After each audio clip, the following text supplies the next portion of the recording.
What's up, y'all, and thanks for checking in with me and B. So I'm here, I'm at the new location, and I've been working really hard to get a new series of vlogs up and ready for y'all. I've been working on some editing and filming and all of that. For this next set of vlogs, I've really been playing with the format. I kind of want to change it up and keep it fresh and exciting, not only for y'all, but for me as well while I'm editing, because it just gets really tiresome and I get really tired of making them. But I know y'all like to see them, so I've just really been working on ways to freshen them up. Today's story time is going to be about the first and only, luckily the only, time I ever got stood up by a dude. So towards the end of 2015, I'd just gotten out of my first serious relationship with a guy. That relationship lasted a couple years, and honestly I was pretty heartbroken when it ended. Now once that relationship ended, I was going kind of stir crazy just sitting around and thinking about it, so I decided to go ahead and put myself back into the dating world really soon after he and I had broken up. Looking back now, probably wasn't the best idea. I probably should have taken a little bit of time to sort of process the breakup. But I didn't. I went ahead and got back into the dating scene. I'd gone on a few dates in Tuscaloosa. Guys in Tuscaloosa are really iffy. If you find a dude that's looking to date, it's very few and far between. Most of them are just looking to hook up. So this one dude named, we'll call him Cody. Cody's profile comes up on the People You May Know section of Facebook. I stalked his page a little bit, because that's what you do when you think someone's cute. And I get this feeling, I have a pretty good gaydar, and I get this feeling that this dude is gay. So I decided to go ahead and add him on Facebook and send him a message. Later on that day I got a reply from him, and he and I start talking back and forth. He seems like a really cool dude, he's got good conversation, he's really cute, I'm into him. Cody and I exchange numbers, we start talking on text, you know, we're talking for the next couple weeks, and then we decide to go ahead and meet up. Now I knew that I wasn't ready to jump back into a relationship at this point. So the fact that I was in Tuscaloosa and he was in Nashville, it's about a 3.5 hour drive between us, was really, you know, appealing to me. We could have some of the perks of being in a relationship without actually having to commit to it. One day we decide to meet when he gets off of work. So one Friday night I drive my half of the way, he drives his half of the way, and we meet in the middle at a Cracker Barrel. But, you know, I thought it was a really good date, and I really liked the dude. He was as cute in person as he was in his pictures, and he was really personable, and he was a little shy, but, you know, I like the shy guys sometimes. So we finish up our food and take off right at close time, and we go sit in the car and listen to a little music and talk a little bit more. And I remember Sam Hunt's Breakup in a Small Town came on. I was looking at him, and he was just really cute, so I leaned in and gave him a kiss. The entire drive back, I'm just thinking about this dude, and for the weeks after, we're just texting nonstop back and forth. On my drive home from winter break, we're talking on the phone, and we decide that we should meet up in Dallas. He's going to be there over New Year's, and Alabama is playing a really big game in Dallas over New Year's weekend. So I figure, you know, that's a perfect time to meet up. We can meet up, spend the weekend together. So weeks leading up to New Year's, we're still talking nonstop, and then all of a sudden, he doesn't ghost me, but it's a little bit more quiet in his responses. The responses aren't as plentiful as they used to be. Now, I'm not a stupid dude. I'm really not. I know a lot of y'all may think it, but I ain't a stupid dude when it comes to these sort of things. However, I am a really upfront guy, so if you ain't into it, I need you to let me know so I can not waste my time anymore. So I basically message him and say, hey dude, you know, if you ain't into this anymore, just let me know. Like, it's no harm, no foul. I completely understand. Just got out of a relationship, so I'm not looking for anything serious anyway. I would understand. Just let me know so that I don't waste my time. He messages me back and he's like, no, you know, it's just been really busy. I'm sorry. I still want to keep talking to you. I really like you, and I'm excited for Dallas. We keep talking, you know, everything goes back to normal. It's really good. And then the week before Dallas, he does the same shit again. He goes quiet. Responses are few and far between.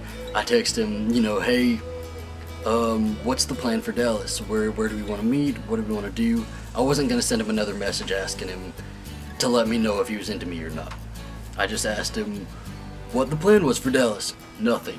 I didn't get a single thing, and I took the damn hit, and I didn't text him back. You know, I won't even lie.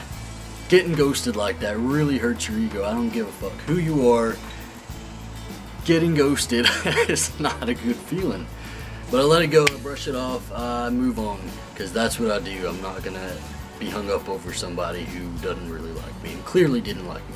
However, after I moved on, and maybe a couple days after the Alabama game in Dallas, I get a text from him that was like, hey, are you in Dallas? I text him back, no, I didn't hear from you, so I just decided not to come. I figured you weren't into me anymore. So Cody gets a little pissy, and I'm just like, oh, you know, these are mixed signals. I don't know which side of the fence you're falling on because you ghosted me.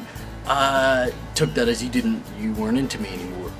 But here you're getting pissed off because I wouldn't meet up with you. I'm not exactly sure. I cannot tell y'all how that annoys the shit out of me when somebody is just not straightforward. Don't give me mixed signals because I'm not going to spend time trying to read your signal. Thankfully now I have a boyfriend who doesn't give me mixed signals. He's very straightforward, just like I like it.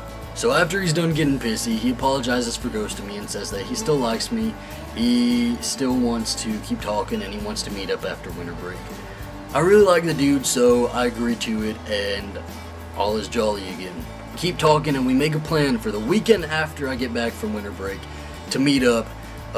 He asks me to come to Nashville, and I say, okay, I'll come to Nashville. Alright, so before I get into this part of the story and y'all start calling catfish, he was not a catfish. Cody was very much a real person. I saw him on Facebook, I saw him on Snapchat.